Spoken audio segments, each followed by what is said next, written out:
question number 1. I just want to go through these real quick here and make sure that everyone knows what they're doing. So to go from this point to this point, we're going to rise up 1, 2, 3, 4 units and run over 1, 2, 3, 4 units. So our slope is 4 over 4, which is equal to 1. For this one, going from this point to this point, I'm going down. This is 4 units here, and this is another 4 units, so a total of 8 units down and 1 unit over, so negative 8 over 1. Always remembering to keep the y's on top and the x's on the bottom. So this one, I'm taking the difference with the y's, 12 minus 10 over negative 9 minus 2, and getting 2 over negative 11. Negative 12 minus 18 over negative 15 minus 9. Negative 12 minus 18 is a negative 30. Negative 15 minus 9 is a negative 24. That can be reduced down. 6 goes into both of them. The two negatives will cancel each other out, so it's going to end up being 5 over 4. This one is going to be negative 14 minus a negative 14, all over 0 minus a negative 20. Negative 14 minus a negative 14, so that's going to be a plus 14. That's going to be 0 over 20, which is still just 0. And then the last one in this section, 8 minus 12 over negative 14 minus a minus 6. 8 minus 12 is a negative 4. Negative 14 minus a minus 6, so negative 14 plus 6 will be a negative 8. The two negatives cancel out to make it positive, and it reduces down to 1/2. Then the next section, we're looking for the y-intercept and the slope. The y-intercept is 1. The slope is 1/3. You're just getting those off of here. Y-intercept, slope, there is no number in front of the x, so it is a 1x, so the slope is 1. Any questions on those first 8? Anyone? See no hands raised or no voices spoke. Okay, we will continue on then. Sketch the graph of each line and write the equation for the line. They give you the x-intercept is 3. The y-intercept is 4. So we can sketch our graph right there. To go from this point to this point, we're going down 4 units and over 3. So our slope is negative 4/3. So our equation of our line using our slope and our y-intercept, there's our equation of our line. Questions on that one? Page 2. Solve the equation for y and find the x and y intercepts, okay? So you can do the x and y intercepts first if you want. You can plug 0 in for y and get x equals negative 9. Plug 0 in for x and get 3y equals negative 9, so y equals negative 3. Those are your x and y intercepts. If I solve this equation for y, it means I have to bring that x over to the other side. When I do that, the sign of the x becomes negative, and I have that minus 9. Now I divide everything by 3, and I get y equals negative 1/3 x minus 3. So my y-intercept from here and here match up. That's a good thing. Okay, this one, if I put 0 in for y, I get 5x equals 6. Hold on, is that a way you can just check your answer? Or is that what we have to do on the test? Well, that's a way That last part. you can check your answer to see that what you solve for your y-intercept over here by plugging 0 in for x is the same thing as what you would get out of your y-intercept once you have the equation solved for y. Okay. So this one, I plugged 0 in for x, or 0 in for y, I got 5x equals 6. So x equals 6/5. Plug 0 in for x, I get 3y equals 6. So y equals 2. And then when I take the equation and solve for y, I move the 5x over to the other side. It becomes negative. I have that 6. It stays a positive 6. I divide everything by 3. And y equals negative 5/3 x plus 2. Once again, my y-intercept's checked out. This one, when I plug 0 in for y, I get negative 2x plus 16 equals 0. I move the 16 over to the other side, so it becomes negative 16. And I divide by 2, and it becomes positive 8. Plugging 0 in for x, I get 16 minus 4y equals 0. Move the 16 over to the other side, it becomes negative 16. Divide both sides by 4, or by negative 4, and I get positive 4. Solving the equation for y, I have two things on the same side with the y, so I'm going to bring the y term over to the other side. And so it's going to become positive. Then I'm going to divide everything by 4.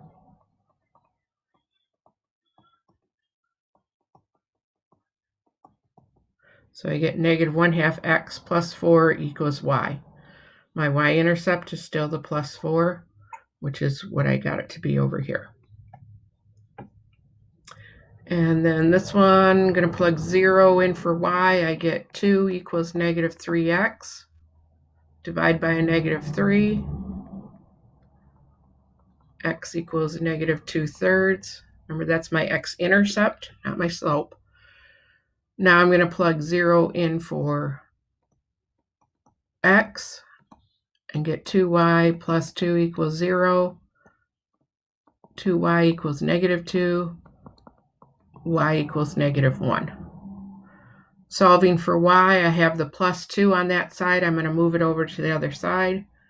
2y equals negative 3x minus 2. Divide both sides by 2, and I get y equals negative 3/2 x minus 1. Questions on those? All right.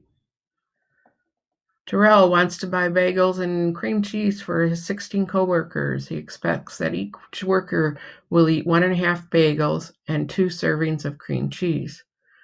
The cream cheese comes in 4 serving containers. How many bagels and containers of cream cheese will he need? Well, we have 16 coworkers at 1.5 bagels. So the number of bagels will be 16 times 1.5. 16 times 1.5 would be 24 bagels.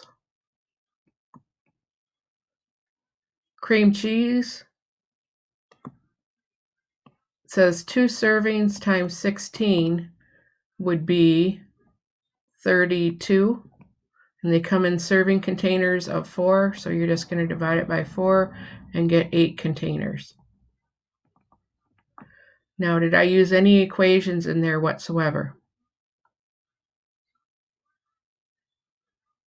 The answer is no, I didn't. I didn't use any variables. Could I have? I could have set that equal to X and that equal to Y, but it doesn't matter. I solved it by thinking through it logically. So it didn't ask for any equations. So if I can think through it logically, that's just as good as coming up with any equations. Number 2, to get her treehouse, Annabelle rests a ladder against a tree. The top of the ladder is 13 feet above the ground. The base of the ladder is 3 feet from the tree. What's the slope of the ladder? So for this one, I would draw out a picture. Here's her treehouse. Here's the ladder. It's 13 feet from above the ground is where that ladder is resting. And 3 feet from the tree. So that's rise and run. The ladder, though, is at a positive slope, right? Because as you go to the right, it's going up positive. If I would have drawn my picture like this, here's 13, here's 2, what would my slope be in this case? Positive or negative?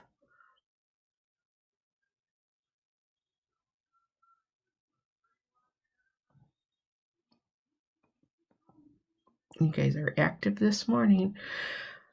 Let's say a positive 13 thirds. It could be a negative 13 thirds. Yeah. Because this ladder is going up positively, this ladder is going negatively. Because you always look at them from left to right. So number 3, Mrs. Potts can make 2.5 dozen ravioli in 30 minutes.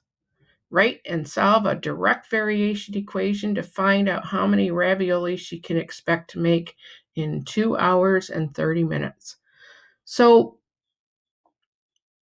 we can do this in terms of rate. Rate and slope, those are interchangeable here. So 2.5 ravioli in 0.5 of an hour. That's our direct variation. That's our slope. So the question is, how many ravioli, we don't know, right?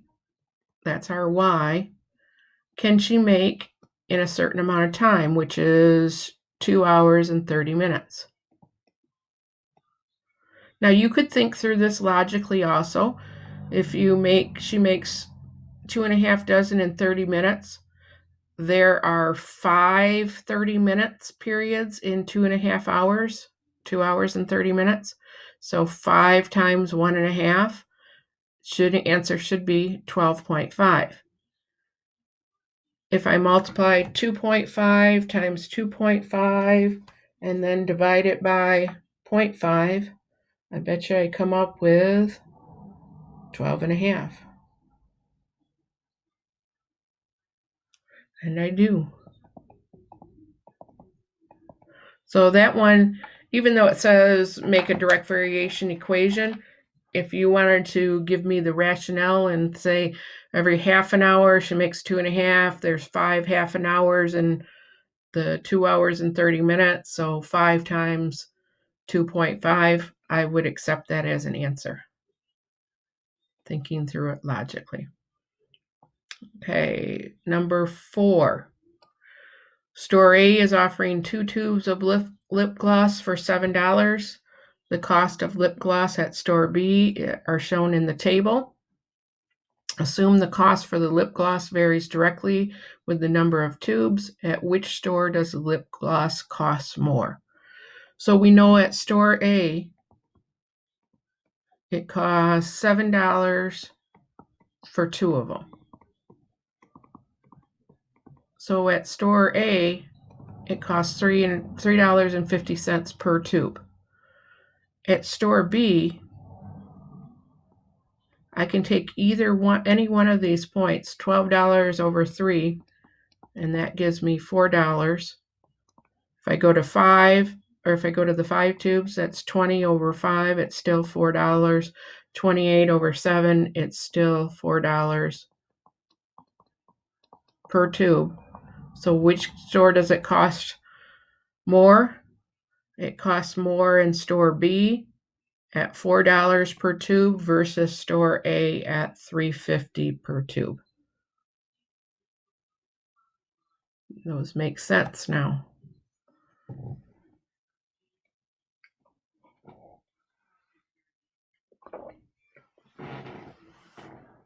Any questions?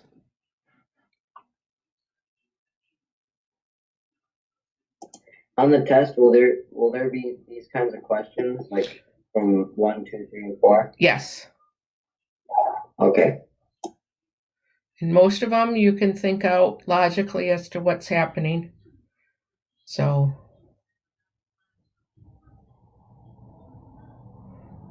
any other questions? Show me a hands up if you're feeling more confident in this test.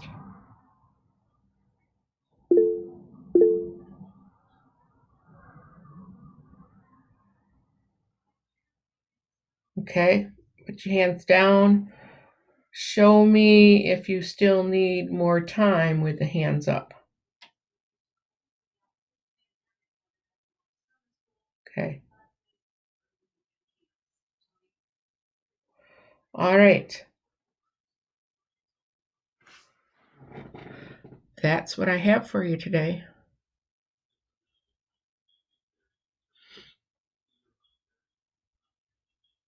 And I will. The practice test said it was due at 10 p.m. tonight. Yeah, I wanted to give you all day to just look at it, look at what I'm going to post, have any questions, get in touch with me. But I wanted you to be ready for the test tomorrow. Okay, so our homework tonight's just a study. Yes.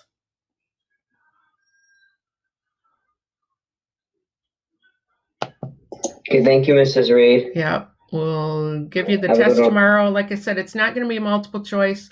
It's just going to be a plain document, and you can either do it on a plain piece of paper like some of you did the practice test, or you can print out the test and do it on the test and upload that. Either way. Okay? Remember, no cheating tomorrow on the test.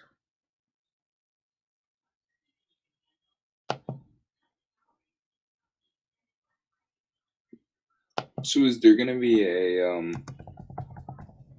Zoom tomorrow, like just to ask questions? I will be here tomorrow just to ask questions, and if you wanted to take the test during that time to ask questions while you're on the test, that's fine also. Okay. And you can even stay longer than the 8:30 and stay into the algebra class and or into the 7th grade math and ask questions during that time too if you're still taking the test.